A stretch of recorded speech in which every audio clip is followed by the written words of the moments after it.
Hi, everyone. Thank you so much for joining us today. Really appreciate you taking the time out of your Monday afternoon. We are joined by a surprise guest. This is my son. And I am saying hello from Geneva. We are in Geneva here. A bunch of the Stand Up for Science crew were here setting up internationally because, as it turns out, the attacks on science and democracy are not just happening in the United States, but they are unfortunately bleeding out into the Western world and by a little bit by way of the global South as well. So thank you so very much for joining us. Just really, it's. As I always tell people, I wish that we weren't here right now. Like, I wish that I didn't know you. I wish that you were not. That we were not here and you guys are not, seeing us from here. However, it is, critically important. And I do really deeply understand. Sorry, I got a toddler here. I do understand. And he's got a cold. Sorry, guys. Say hello. Say hi, everyone.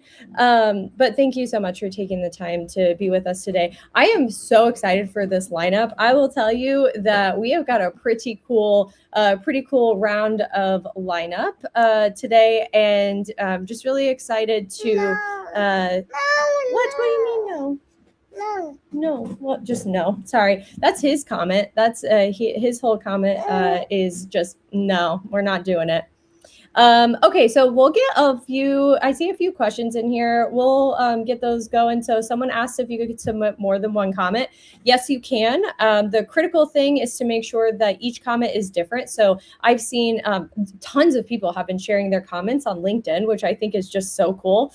And the way that they're doing it is going by provision and basically breaking down each provision or picking several provisions that seem really pertinent to them or to their research. I think that that's a great way to do it. I only did one comment, and it was really quite. It was pretty straightforward and put a lot of the focus on our organizational comment. So yes, all of that to say, yeah, you absolutely can submit more than one. I just definitely do not suggest submitting one and then like copying and pasting it, because it will only count as one comment. All right. Wow. Hello from all over the world. I did see someone from Germany. No, you don't have to reference your first comment. It's totally fine. It's not a big deal. People will be able, so you can do it anonymously or you can attach it to your name. The content is the most important part. All right. So we're going to dive in. Yeah, we'll actually wait. Sorry, I'm going through my list. So the main points that I did want to cover are just number one, thank you guys so much for showing up. And I don't mean just showing up here. I mean, thank you to the entirety of the scientific community for showing up in this moment. I cannot believe that we got to almost 300,000 comments, and folks on our policy team and some of our friends around and about have been going through the comments that have been publicly posted, and the vast majority are against the rule. As it were, I make it my business to be, yeah, I know, baby. I make it my business to have an understanding of what things like the Maha group is doing, what Heritage Action is doing. And I actually recommend, if you haven't already, you should sign up for those emails just so you know what's going on. And the reason why I say that is because they started Heritage Action started getting really antsy about a week ago. And they started sending out these sort of panic emails like, please comment on this, but they did a template. And because they did a template, it means that most of the comments are just the same thing over and over again. And so each of those comments only gets counted one time. So even if they did have thousands of people respond, they were not creating new content. And because of that, it effectively just means the same thing. I know you're so good at your ABCs. Sorry, everybody's getting a show with my toddler singing his ABCs. So yeah, thank you so very much for engaging in this. And somebody in one of my group chats on Signal, 8 million group chats, made the point that that Russell Vogt picked the worst possible way to engage with scientists, because he gave us a time limited writing assignment that we all had to take a deep dive into. So it was nice that everybody really engaged in the way that they did. So again, really, really, really appreciate you all. Let's see, hoping to make a difference by preventing some tyranny via the restriction on information and forcing scientific endeavors to be only sponsored by the government. Right. Let's see, can the special guest submit comments? He did submit his comment. His comment was no, which I think really sums everything up so nicely. So the one thing I do want to note, there's a lot of questions about where do we go from here. So the comments are critically important. I mean, I think it's really notable that there were so many.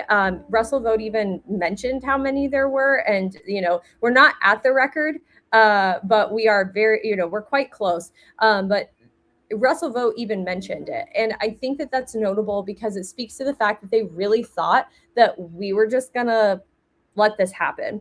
And so there are two critical things. The first piece of this is that we knew that we were going to need to get the public engaged. We knew that we were going to need to make this a story. Yeah, the record is it's like 1.5 million, but it's a little bit tricky because they ended up, it was sort of before the template rule. So we are close, but I don't think we're going to get quite to the record. But this is probably second because it was a record by a lot. And it was about net neutrality. That was the group of comments. So all of that to make the point that I think we've done a great job engaging the public. I think we've done a really good job getting people riled up about this. We will absolutely continue to do that. No. Yes, no is exactly it. No. Do you want to say hi to everybody? Can you say hi? No. Forgive the toddler intrusions, everyone. No. Momming and activisming. You went down? Yeah. Sorry, everyone. So that is one thing to note, that there is a huge bit of this that is like court of public opinion. And then, starting tomorrow, we are really going to be hammering it out in the court of law. We have been, so every person's comment, when they make a comment and then get to the point where, if a grant is canceled, or if somebody said, hey, by the way, I said that this was going to happen and then it happened, that is a really, really important piece of information, because it puts what's called a litigation hook in. And every time that happens, we're able to engage in a litigation perspective. With regard to some of the congressional options, of course, there is, we tried to get this into appropriations. We tried to get somebody to engage with Trump and to call him, pull a what Katie Britt tends to do that, and she wouldn't. And then, of course, there is the CRA, but that requires a majority. And part of the issue with the majority is that we don't think we're going to get it. So all of that just to make the point that we are sort of engaging at every possible level that we can. We are going to continue to yell about this with regard to the public, and with regard to press and media and social media, which has really, really picked up steam on. And we are also really, working with some of our exciting partners who we have on this call to engage from a litigation perspective. So again, thank you guys so much for, just meeting the moment, right? Scientists have shown up. And we got a little lucky because Russell Vogt gave us like the perfect assignment. You give a bunch of scientists a writing assignment, and they're like, oh, this is my activism. Let's do this. So just wanted to, acknowledge that this is the power of us working together. Each one of us individually cannot, we can't do every single thing. But in a moment like this is the perfect example of all of us coming together and pushing forward in a huge and meaningful way. And at the end of the day, some people spent a few hours on their comments. Some people just spent a little bit of time on their comments. Some people got their, departments involved. We heard about postdoc unions doing comment writing dinners, which is just like so incredible. Like that is science activism at its core. So thank you all so very much for engaging in the ways that you had.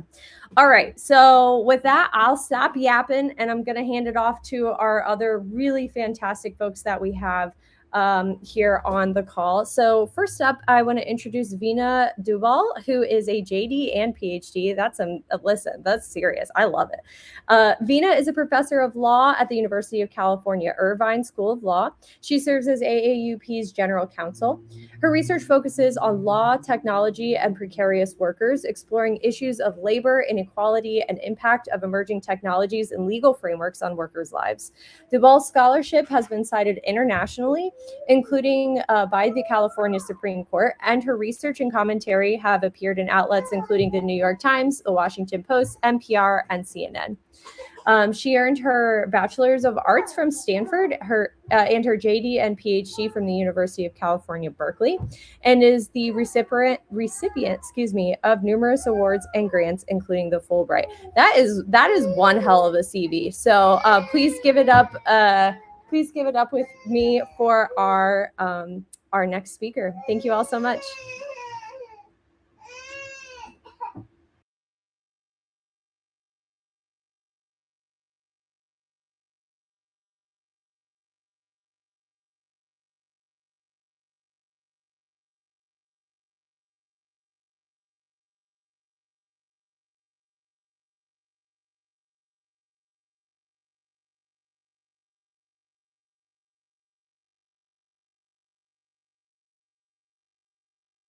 All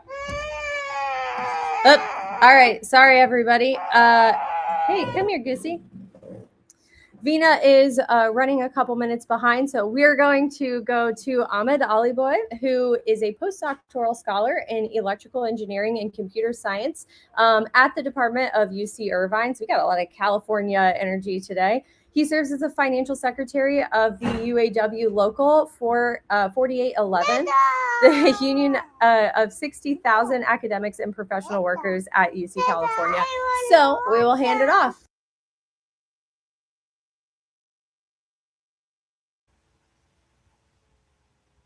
Hi, can you guys hear me okay? Okay, awesome. So hi, everybody. My name is Ahmed. I'm a postdoc at UC Irvine in the electrical engineering department. I do scientific research for a living, and I'm also the financial secretary for UAW Local 4811. First off, I want to thank Stand Up for Science for inviting me to speak, and also the AAUP and the AFT for standing with our union to lead on this issue.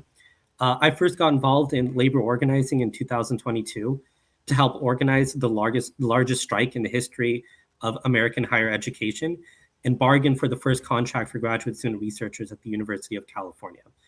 Since Trump took office, now I'm convinced that a strong labor movement is vital for the future of American science. And so today, I want to tell you a little bit about what UAW has been doing to fight Trump, talk about what actions we can take to stop Russell Vought and the OMB, and ask everyone here to take the most important of those actions and start organizing a new union at your workplace. So my union, UAW Local 4811, represents over 60,000 workers in the University of California system. We're educators, researchers, and staff, without whom the university's public mission would be impossible. Our international union, the United Auto Workers, represents over 120,000 workers in higher education. This includes students, researchers, staff, and faculty. And with over 1 million active and retired members, our impacts go far beyond higher education. Our members advance treatments for cancer, heart disease, diabetes, Parkinson's disease, ALS, and more diseases that are in dire need of cures.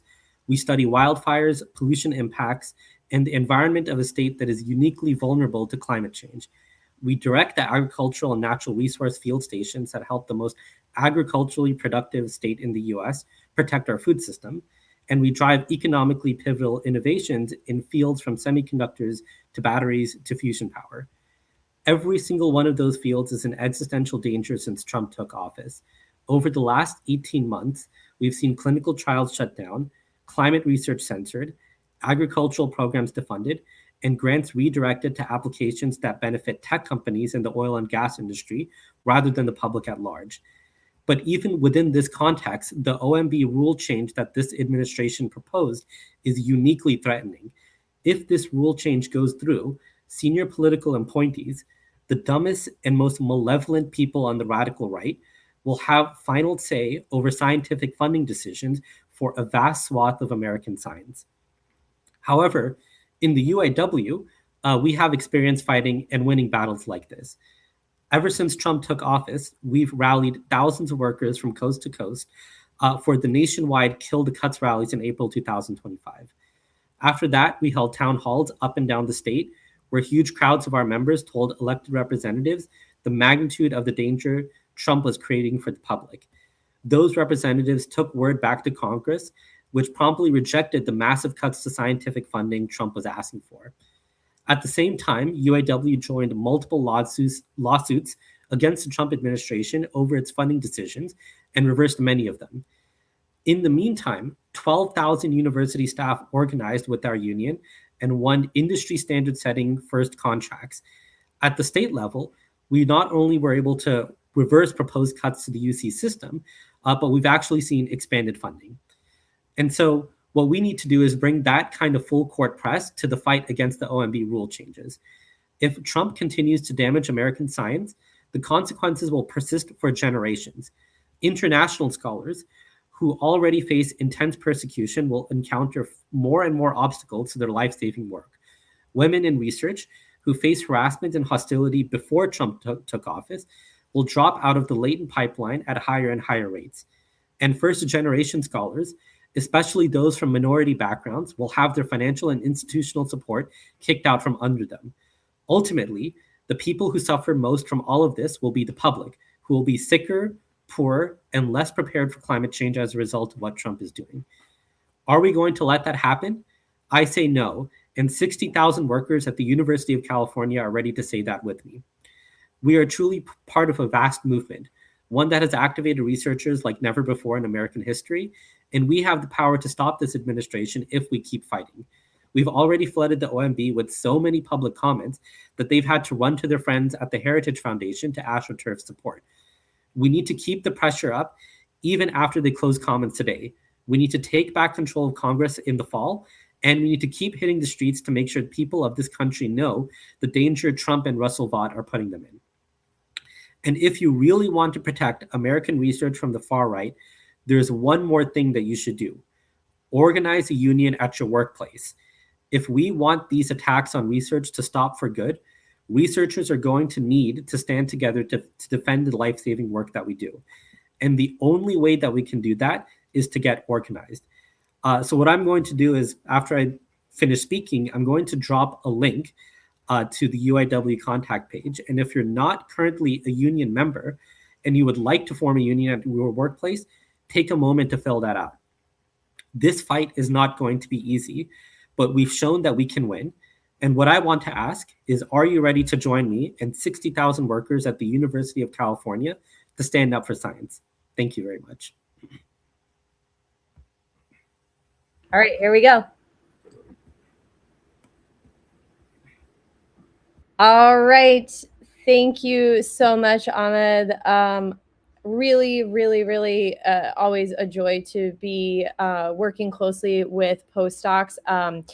Something that has come up a lot this week as we've been meeting with folks in over here in Europe is that there is this clear sort of gap where the people who are able to move because science is being attacked are people who are higher up in their career. And so, me as a just, early career researcher, Ahmed as a postdoc, and the other folks who are engaging at this early stage, like, we have so much to lose. And so, Ahmed, thank you so much. I really, really appreciate you speaking to this.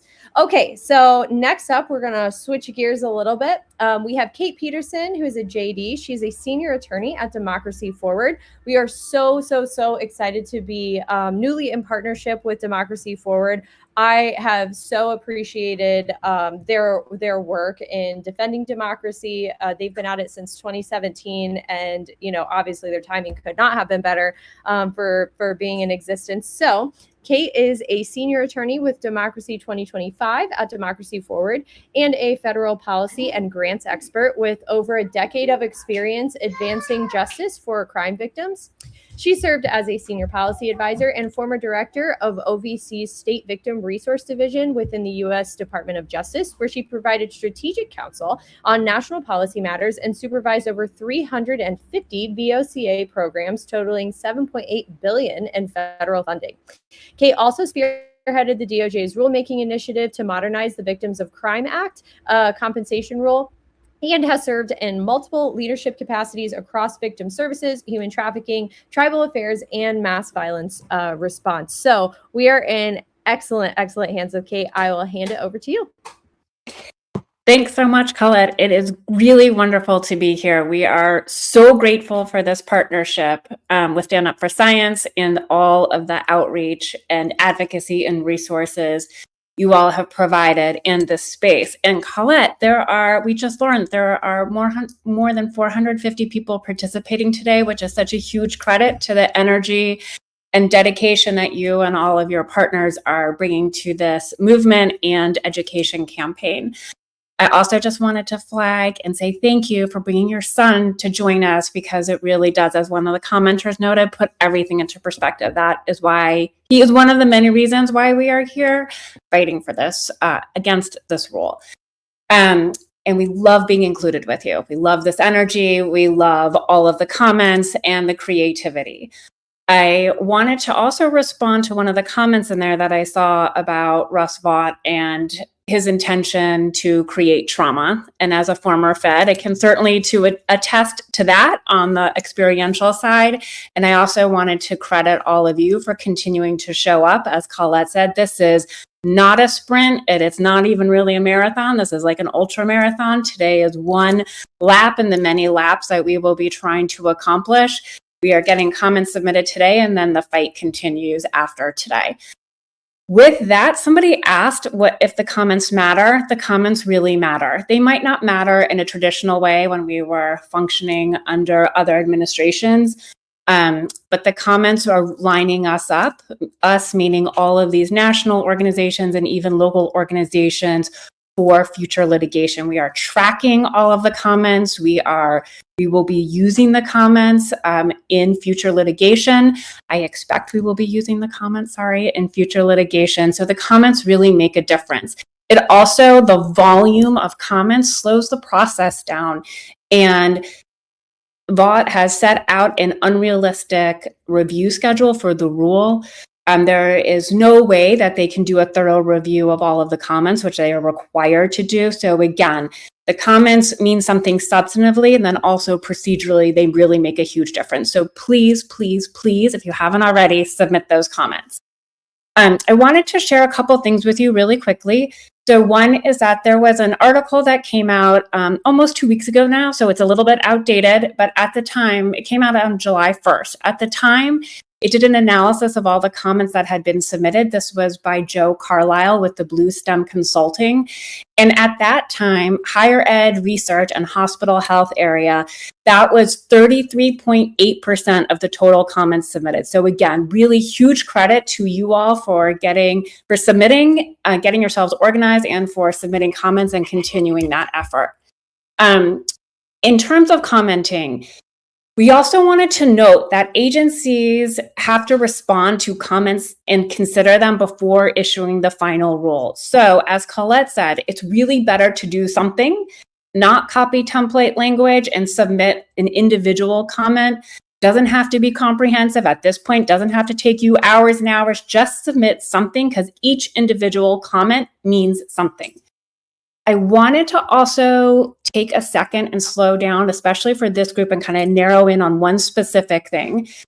For those of you who have been following the rule, I expect you have seen that the language on the Hyde Amendment and quote unquote costs associated with abortion, which extends far beyond the Hyde Amendment restrictions.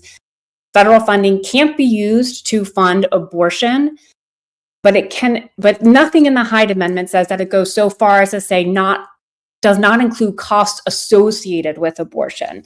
So this is problematic for so many reasons. It obviously goes far beyond what the legal meaning is. It's unclear and overly broad. And this rule language would extend the Hyde Amendment to the entire government, which is not currently the case. And it makes the Hyde Amendment permanent, or at least as permanent as a rule can make it, which also isn't currently the case. So the Planned Parenthood Federation of America prepared a short memo and template language on this. So we would encourage you to consider including that comment in your language. In your comments. I think this is all being posted, hopefully, or will be followed up with when I'm done speaking. Last but not least, in terms of comments, we have been preparing this NPRM explainer document, which has it has that memo that I talked about earlier and a lot of other resources, but in addition, it has sign-on letters. So this isn't an ideal situation, but if you're running out of time and you can't submit comments, there are sign-on letter opportunities. That is in the third tab of the document. I see that was just posted. So you can click on that if you want to add your signature to a last-minute sign-on. Okay, so what comes next? Education. This will continue. This effort will continue. So we really want to focus on state and local government outreach and coordination, working with grantees, especially sub-grantees, to make them aware of this rule, and then partnership and coordination across organizations, just like what Stand Up for Science has been organizing. And we hope this will continue and extend beyond to many different kinds of organizations. Litigation. On the litigation front, national organizations are talking and communicating about the rule, like I already said. In situations like this, it's most likely that litigators would initiate litigation once the final rule is published. That is anticipated to be September 1st. That's based on what OMB is saying would be the effective rule of the date, which is October 1st. So we could assume that litigation could commence around September 1st. And again, there are many organizations that are communicating, coordinating, and anticipating litigation. Last but not least, with the congressional outreach. Continued congressional outreach is going to be really important. And that is a bipartisan effort. It goes across all aisles. So with that, Colette, thanks again so much. I will turn it back over to you. Kate, thank you so much. Again, like I said, we are just so excited to be working with you all. Love meeting your team, love connecting with you, and thank you for shining some light on the Hyde Amendment bit. We did put the Planned Parenthood in there as a current handout, so folks who are interested, please don't hesitate to check that out on our handouts. All right, so our next individual who will be speaking is Abigail Hatcher, PhD. Abigail is a public health sociologist with expertise in pregnancy and mental health outcomes. Hatcher's career goal is to reduce violence within clinics and has shifted since 2025 towards addressing violence against academics. As a Scholars at Risk Fellow, Hatcher and colleagues follow a cohort of scientists to document career damage from federal grant terminations. In Lancet Americas, they pinpointed disproportionate impact on women, scholars of color, scientists who are sexually and or gender minorities. And Hatcher was a plaintiff on the APHA versus NIH case that led to the reinstatement of $80 million. I'm sorry, $800 million. Excuse me, that's an important zero. In scientific funding. She is a former adjunct associate professor at UNC Chapel Hill and holds honorary appointments at universities in Germany and South Africa. All right, it is my pleasure to pass it over. Thanks. Good to be with you. So like so many of you on the call, I entered this particular phase of the fight as one of the 5,000 scientists that were told overnight that their grants were rescinded by NIH and NSF. And like Colette alluded to, we started to dig into those numbers a little bit with a survey among 940 of the terminated scientists. And not surprisingly, we learned that these grant terminations hit disproportionately women and our colleagues of color and who are sexual gender minorities had much higher rates of receiving a grant termination. So what it means, as we kind of know here on this call, is that we're staring down a generational loss of talent, and that our scientific career pipelines are getting carved away in some pretty intentionally shaped ways. I also wanted to share what else I'm noticing, though. At the same time as this is happening, we are creating a national resistance movement that was unfathomable 2 years ago. And so, as Colette mentioned, within the first 6 months after the grant termination started, a band of us was able to work with civil rights lawyers, community groups, and a Reagan-era appointed judge to get that money returned back to scientists. I actually think I had the number wrong. It's $897 million that went back where it belonged. And multiple other cases are giving court protections to this very research that should be flowing unhindered by politics. So here's what else we're crafting. And I think you all are pretty aware of this, but I really am finding it an important moment for myself to document this, just as we need, another wind in our sails. We are showing up in the streets in numbers that we've never seen in most of our lifetimes. We have launched new efforts like Stand Up for Science, Defend Public Health, and we're emboldening longstanding ones like the AAUP and AFT and UAW. Through efforts like Grant Witness, we're carefully documenting the harms to science and human survival so that for every future hearing or tribunal, we have the receipts. This moment really is forcing those of us who are newer to this fight to listen to seasoned elder activists.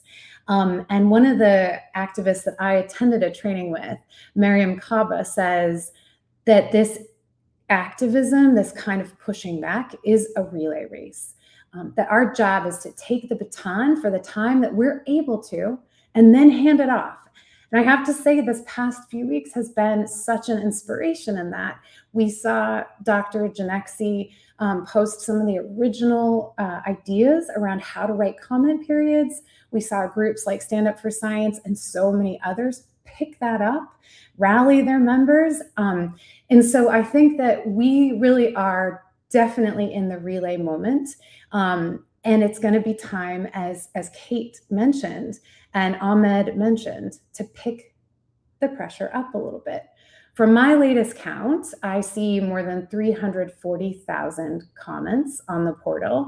And I am curious if we're going to need to add a little bit more spice to make this kind of regulation taco happen. A couple ideas. Could we bind the comments that are published into volumes and ask the Epstein Library to hold a shelf for them? Could we get one of our comrades in Congress to filibuster with a marathon read of, about the 1/4 of the comments that OMB actually publishes?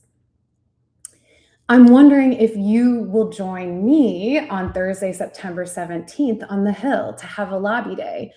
We don't need hundreds of us, but we would need dozens of us to talk to some of the representatives that are going to be essential to reverse this course. So I feel pretty confident that together we're making this fight to say, what if we don't give up the $1.1 trillion that belongs in the hands of the states? What if we keep building this momentum together? So good to be with you. Thanks.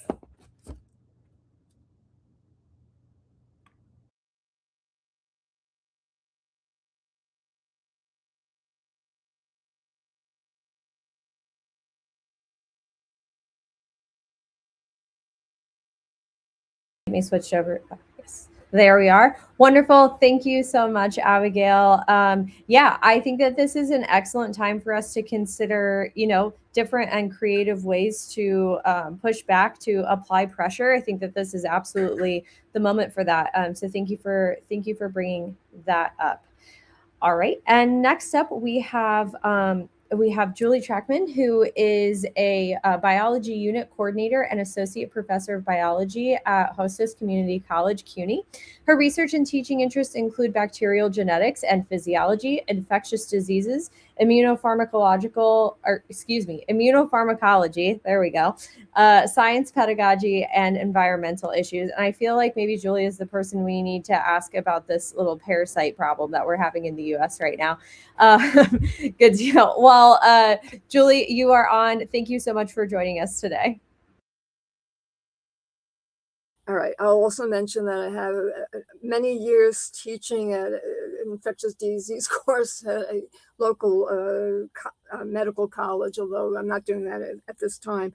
I obviously, a lot of people have talked about the damage this will do if we stop doing merit-based peer review decision making when it comes to science grants and how they're awarded and so forth. I'm mostly focusing on what will happen if with our education system. And if you'll just bear with me, so I also need to get back to my class and keep me focused. I'm going to read to some extent from what will eventually end up going into my public comment. If these proposed changes go through, there will be an impact on the STEM research pipeline. Besides pure research grants at risk, here are also the warning of grants that support students who are interested in doing STEM research, whether it's because they're considering a STEM research career or because it's useful to have this opportunity as part of their STEM education, getting firsthand knowledge of the way science knowledge is gained and see the scientific method being used.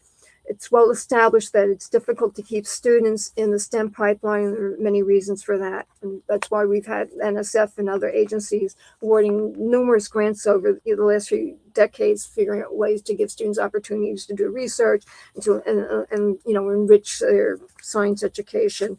One of the things I should say, because many of these grants were for underrepresented students, but we need this. We all recognize how important it is to maintain that diversity in the people that are doing research, and this pertains also to who's going to be our allied health science practitioners and medical doctors in the future. If the science research enterprise is weakened, we weaken the possibility of keeping students in the STEM pipeline. We will see decreases in who will become the next generation of STEM researchers and science faculty at colleges, universities, medical schools, etc. And based on my own experience, and this is, whether it's like an undergraduate, graduate student at U.S. schools, and I was also a research technician for a number of years at a veterinary college. I know the majority of the faculty that are teaching these foundational and preclinical courses to pre-allied health science students, pre-med students, and students even at medical schools already, they have done science research while obtaining the PhDs or minimum masters. If we lose our science researchers, the literature supports that we will see a long-term consequence here where we will see a significant deterioration in the quality of the education of our allied health science students as well as their medical students. It's not just factual knowledge that's passed on to our students, but also we're helping them develop critical thinking skills as well as learn how new knowledge is generated and incorporate that new knowledge into already established body of knowledge and apply that new knowledge where it's appropriate. Another consideration here is that our population, as everyone is aware, is aging. We need to make sure that we have a ready supply of medical doctors and other healthcare practitioners who are properly versed in the sciences and are well-grounded in how we do science and how we obtain this information utilizing the scientific method. Another aspect to this, and people are touching on it from a research angle, these research grants and these other education grants, they help to keep the lights on with their overhead. And if these research grants are not awarded, properly distributed, we're going to see a tremendous decrease in the number of students applying to medical schools because they will not be able to afford it. We need as many talented and able students to be able to apply and receive medical school training, regardless of the socioeconomic background. And yes, it's true that maybe philanthropic individuals and organizations that will step up, but that's probably not going to be adequate levels. And the last piece I have has to do with that many of our science researchers and students too are immigrants.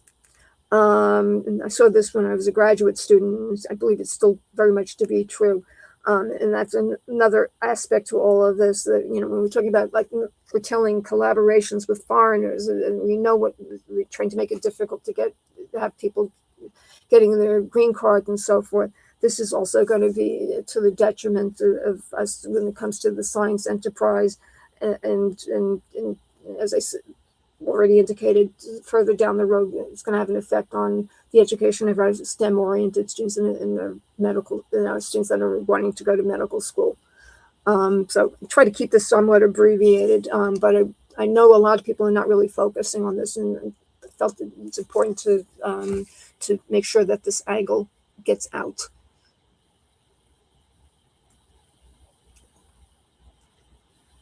All right. Julie, thank you so very much for joining us and for your perspective. And just want to highlight, I saw Alice Dawson said it's intimidating. It's an intimidating landscape to enter as an incoming doctoral student. And I just want to highlight, if you are here as an early career researcher, as an undergrad, or as a high schooler, probably not. Well, it's summer. Okay, you could be here as a high schooler. Thank you so much. We are fighting for you. We're fighting for folks to be able to have an option to become a scientist. So stay brave. Thank you for being in the fight with us. And also, if you're here as an immigrant, if you're on an HB1 visa and you're here and you're studying and you chose the United States, please know that we're fighting this for you so that you can engage. Looks like we're getting a toddler interruption. All right. It is my great pleasure to introduce our next speaker, Randy Weingarten, who is the president of the 1.8 million member American Federation of Teachers, AFT, which represents teachers, paraprofessionals, school-related personnel, higher education faculty and staff, nurses and other healthcare professionals, local, state, and federal government employees, and early childhood educators. Since her election as AFT president in 2008, Weingarten has led efforts to strengthen public education, address the crisis in the teaching profession, and advance opportunity, justice, and a voice in our democracy. Prior to leading AFT, she served for 11 years as president of the United Federation of Teachers, representing approximately 200,000 educators and other workers in New York City. A former history teacher and labor attorney, Weingarten continues to advocate for educators, families, students, and communities nationwide. And I cannot think of a better leader to speak with us today about people power and about movements than Randy. So welcome, Randy. Thank you so much for joining us. We're excited to be a partnership. Thank you, Colette. And, we are in the middle of our big convention. Our, every 2-year convention starts on Thursday. And so we're in the middle of all of that. So I got to hear some people. I didn't get to hear everyone, but I was really honored to hear Abby and Julie because of the work they do and their dedication. And what we're trying to do, and Colette, thank you for everything you're doing with Stand Up for Science.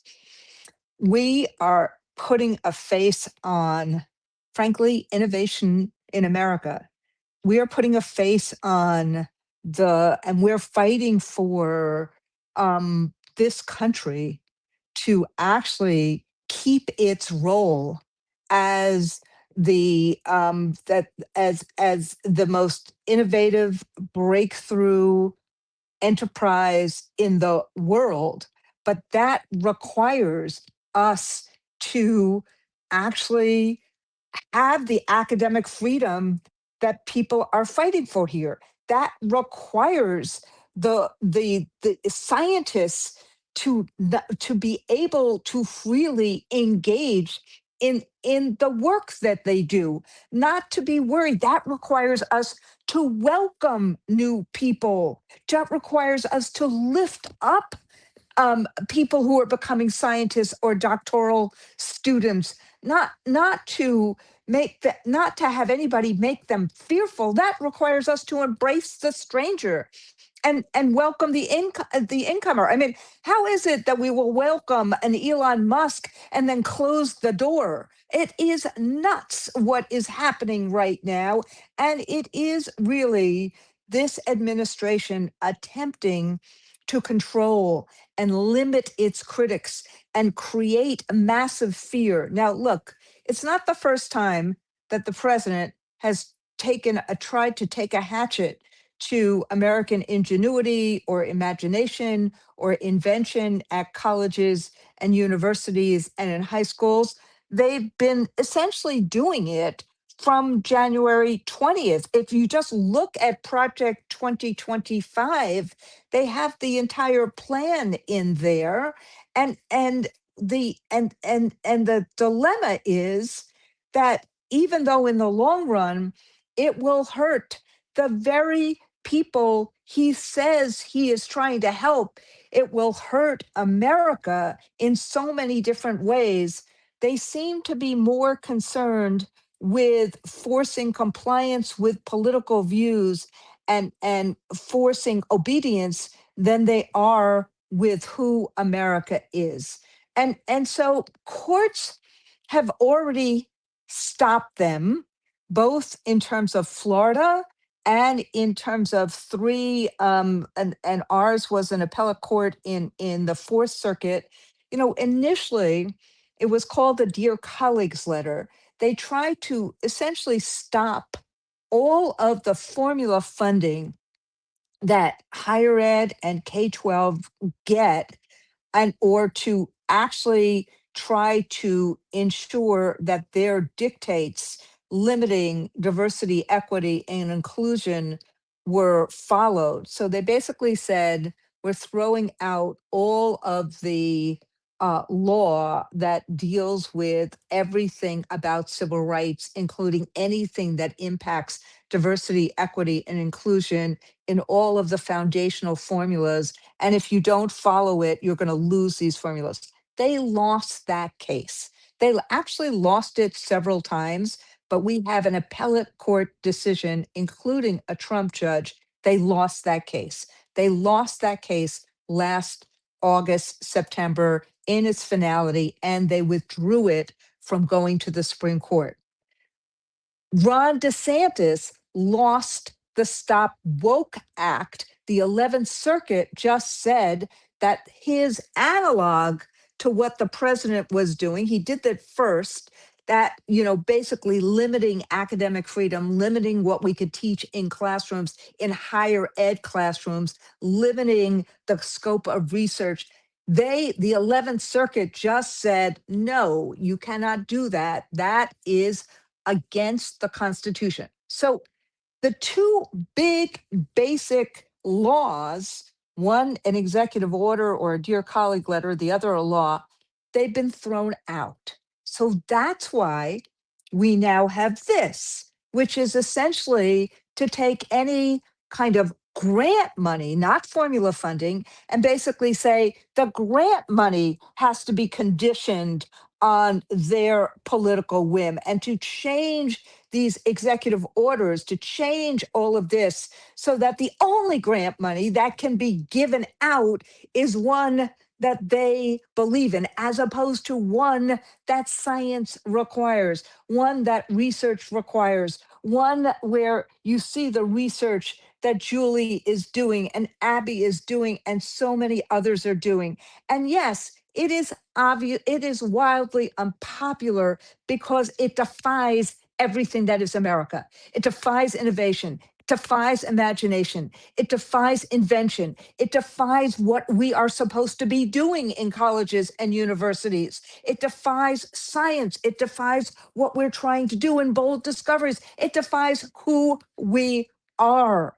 And so I'm not surprised, but I am heartened that 342,000 people comments have been sent already to many of which I suspect challenge this proposed rules about limiting grant making in science research and discovery. And we at the AFT and the AAUP, we not only sent our own set of guidelines, but we also agree with everybody who is saying that this is only the first step. So it's wildly unpopular. The challenges, the court challenges to the laws and the executive orders have already struck this down. That's why they're really trying to create this chokehold. So we have to do more than the comments, which is part of the reason we're doing this webinar right now. We have to actually be loud and clear about what this hurts and who this hurts. And that's why this needs to be today the first stop, not the last stop. We have to be in the Congress. We have to write op-eds. We have to make sure that people understand that this is limiting the free flow of ideas. This is limiting research. This is limiting science discoveries. This is limiting the opportunity of all to have a better life.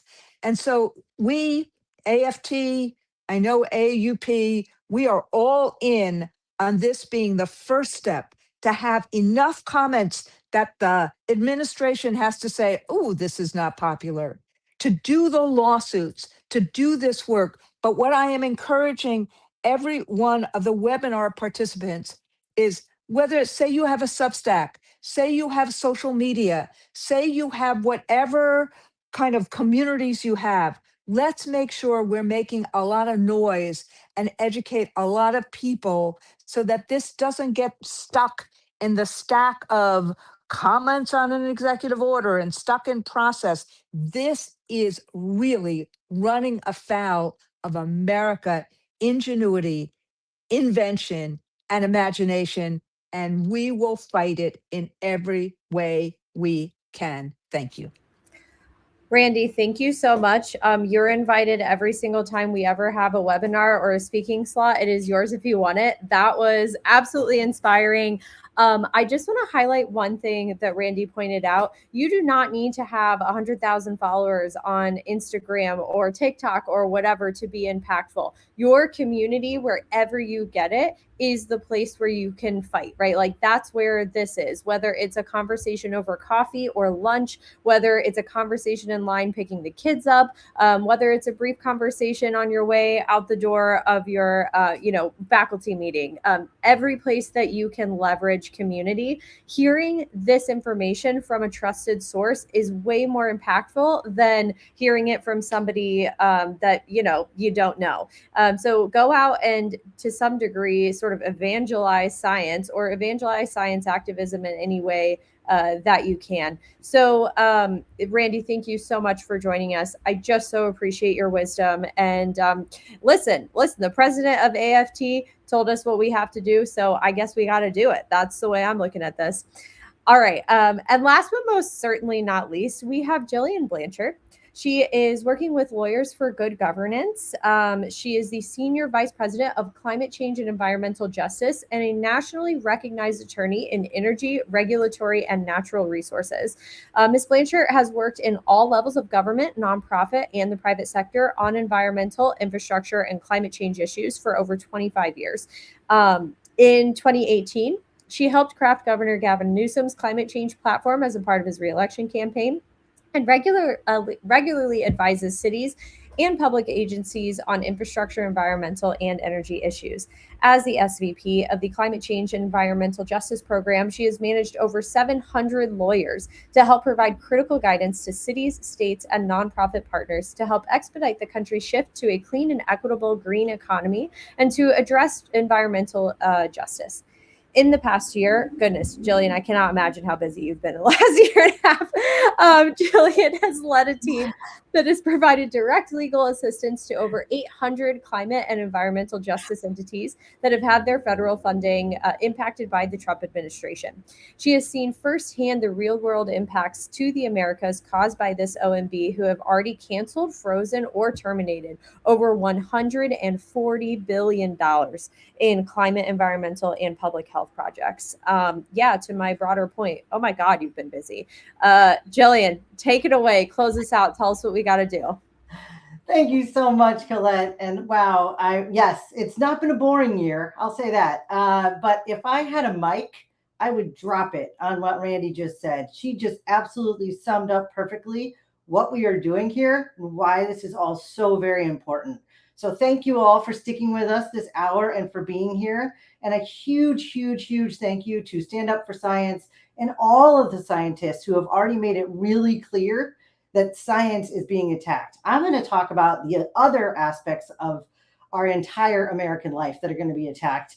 But you have done an incredible job letting the world know that science is definitely under attack. So keep it up. Keep it up.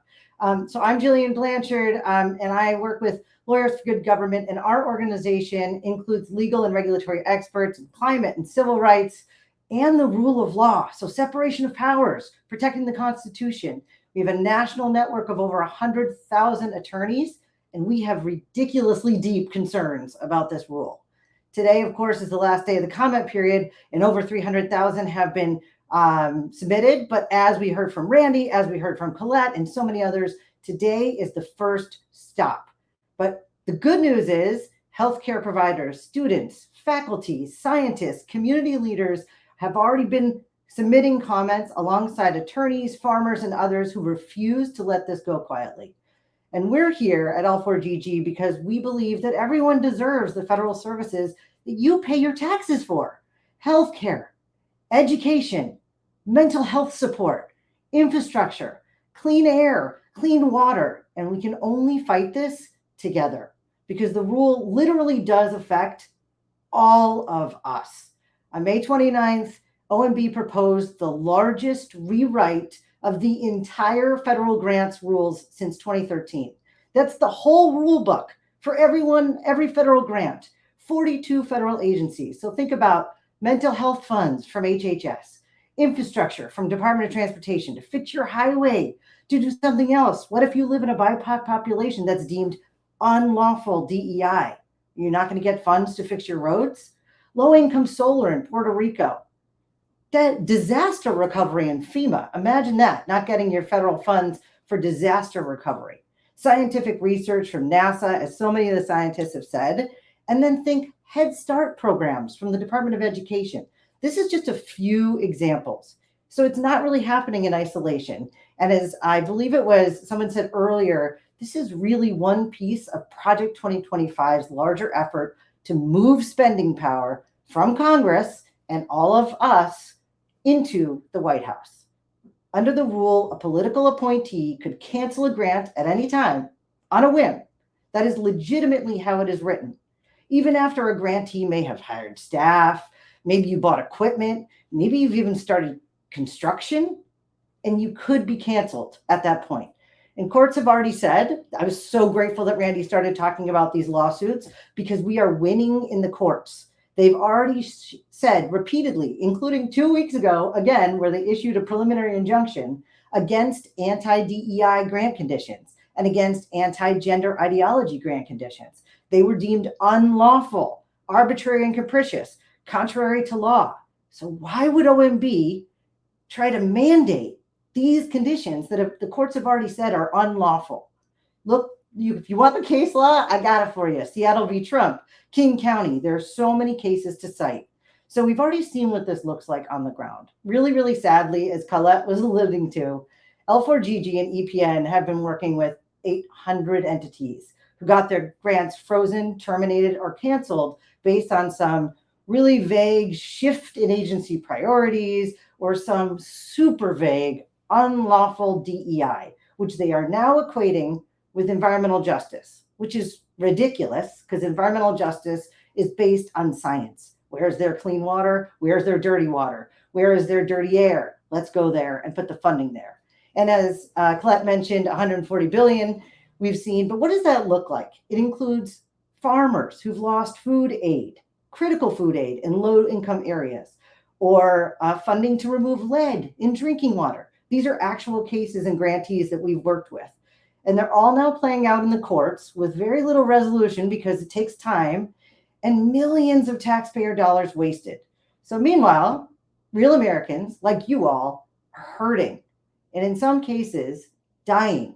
I met a woman in Detroit recently who we're working with who's lost access to cancer care without any warning because her clinical trial lost federal funding due to unlawful DEI. This proposal comes as families brace a summer of heat waves, right? Climate change is real, folks. Extreme weather, energy bills that are going up 16%, right when people need cooling systems to stay safe. So the grants that are at risk here are the same ones that are meant to keep the power on and keep people safe. And I do want to make one extra point that I don't think we've made yet. It is technically applying to discretionary funding, but we firmly believe from watching the way these things have played out with previous terminations that they will go after formula funding too. It is not safe. We anticipate seeing these unlawful conditions as a requirement in even formula funding going forward. That has been their MO. So OMB plans to make this rule effective by October 1st, and I think they're dreaming. That's essentially 7 weeks from now. The record of 300,000 plus comments all have to be adequately responded to under the Administrative Procedure Act. So watch what happens next, right? Let's stay engaged. This is the first stop. Keeping pressure on Congress until every promised dollar reaches the people it belongs to. This record will all go to the courts. So just to be clear, under the Administrative Procedure Act, comments alone don't stop a rule, but a rule that ignores any one of the unique substantive comments is its own legal challenge in a court of law. And we, along with our friends at Democracy Forward, Public Citizen, and so many other litigators, are ready to go to take this into court for any substantive comment that is not responded to. Because advocacy works, and it's working. So good news, believe it or not, Senator Susan Collins, who chairs the Senate Appropriations Committee, has already gotten your feedback and has written her own letter to OMB asking them to withdraw parts of the rule and to extend the comment period. So I want to wrap up by saying pretty much a summary of what a lot of other amazing speakers on today's webinar have said, but what you can do right now, in addition to getting your comments in, you have until midnight tonight, contact your local electeds, Democrat or Republican, especially Republican. Congress can stop this rule, but they need to know that it matters to their constituents. I will tell you, I have talked to some, and they have said they have not heard enough from their constituents to take action. So that to me is a call to us to take action and call your local elected leaders. Work with L4GG if it's helpful to learn how this rule would affect you, your city, your state, and just share this with electeds and reporters, anybody you can reach. It's really hard to break through right now with the Blanche nomination and war, and it's critical that we do so that the message gets out. Because if your entity receives federal funding, you will be affected. So come to us. We have a fund protection clinic intake form. If you need legal help, we are here for you. Hopefully that's going to go in the chat, or I can add it myself. And join us. The other thing that you can do is stay connected. L4GG puts out an impact docket every week. If you got 30 seconds, do this. You got 2 minutes, do this. You got 10 hours, do this. So stay engaged. The fight is not over. Stay vigilant and join us for the continued fight together. With that, back to you. Thanks. Okay, so if you run for office, I'm moving to wherever you're running just so I can vote for you. That was fantastic, Jillian. Thank you so much for sharing. We are just, I mean, what a wonderful group of partners. You know, one of the things that I always say, if you follow me on any social media, you will know that I say this just constantly. When we fight, we win. It really is true. I think that we have a huge amount of evidence as an evidence-based person, as a scientist, that fighting actually works, that fighting back, that pushing back, that throwing sand in the gears is actually really effective against the Trump regime. And so I say that to make the point that, I mean, we're going all the way in. We have partnered with all of these groups because we are ready to take on the Trump administration, not only on this rule, but on the broader attacks on public goods, on public science, and on disadvantaged and minoritized communities. We are ready to go toe to toe. It may feel like a little bit of a David and Goliath situation, but I actually want to push back against that, because we've got 300 million Davids against one Goliath, and I think we can win. Yes, let me just answer a couple of questions that we have in the chat real quick and highlight. Stand Up for Science has several resources. If you head over to the handouts and also in the resource bit, you will find that if you go to fight2win.standupforscience.net, you'll come to our action center. You can submit your comment until midnight tonight. Yes, so on the current handout, it's all of our resources. It's a quick one-pager. You can use our action center to call your members of Congress, to email your members of Congress. I think that when we checked earlier today, 23,000 emails had gone out to members of Congress about this. Now, I will say this is a good rule of thumb. The more uncomfortable it makes you to take the action, the more impact it has in Congress. So we only have several hundred phone calls on this topic. So you should be calling your members of Congress. I know it's uncomfortable. Nobody likes to use a phone anymore, but you should do that. It's really important that we hold people's feet to the fire. So thank you all so much for being with us today. Thank you for joining us in community. Thank you for following us, for supporting us. If you donate, thank you so much. We're a grassroots organization, and you cannot even understand how much this helps us in all of your donations. Yes, I do believe, Mark, to your question, it is Eastern time that the portal shuts down. But yes, thank you all so very much for joining us today. And please, keep the pressure up. We are absolutely still pushing as hard as we can. And today is just tomorrow is just the beginning of the fight. And we will be going all the way in, legally. We're continuing to put pressure on members of Congress. We're continuing to be loud on social media, to be loud in the press, and we will not be quiet about this. So again, thank you all so much for joining us. Have a wonderful rest of your day, and we'll see you around. Bye, everyone. Thank you so much. Yeah.